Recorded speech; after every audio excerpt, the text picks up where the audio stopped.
որ հազիվ պիտի հասնին ժապավենին, չէ, միտքերին հանգիստ կլա, որ հասան, գտրինան, և երկրորդը կամ երորդը կանցնի իրենց, նրա դա տեսած եք վստահասիգա, չէ, և ոչ թե միան բազողները հետզիքի, հետելարշավի վրցուներու մեջ հալասիգա տեսած, և թույլնանք, դարավին ժապավենը պետք է անցնինք, այլ խոսքով հավիդենական գյանքը այսինքն ձեր ձգելու համար։ Արաքյալը ճիշտ ասոր գագնարկ է իր հոգևոր գյանքը կնմանցնե վասկի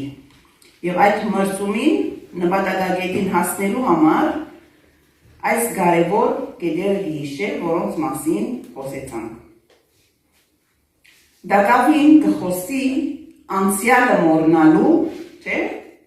բնականամարի մեջ տեսանք, 3 կետերուն մեջն է,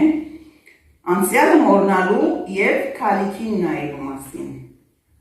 Արդյոք անցյալը մոռնալ ասելով ինչ ասել ուզել, ինչ որ կա պետք է մոռնանք, հիշողությունից պետք է չնչենք լման անցյալի մասին։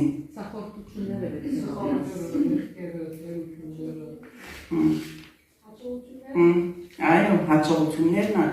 եթե հպարտության պատճառ դելնա, այո։ Ինչ բան, որ մեզ մեղքի կդանի, կամ Քրիստոսը կհեռացնի և արգել կլա, որ հավիտենական կյանքի մրցանակը ցեղծենք, պետք է մոռնանք։ Եվ քալիքին նայենք, այսինքն մեր նայվածքը Հիսուսի վրա և հավիտենական կյանքին վրա։ Եթե Պողոս Արաքյալ այդպես լար ասածին պես, այսինքն կամ ինչ որ ասած է, եթե անցյալը չի մոռնար Պողոս Արաքյալ, ինչ վիճակ ունենար, depression, ստրես, այո, ստրես և depression ունենար,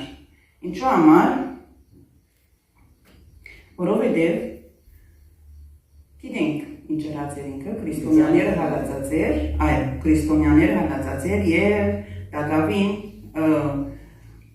անշուշտ հետո ինքը վստահ շատ լավ լսեց Ստեփանոսի մասին, լսեց, գիտավ, ով էր և պատկերացուցեք մտածե, որ ինքը այդ սուրբը սպաննել տված է։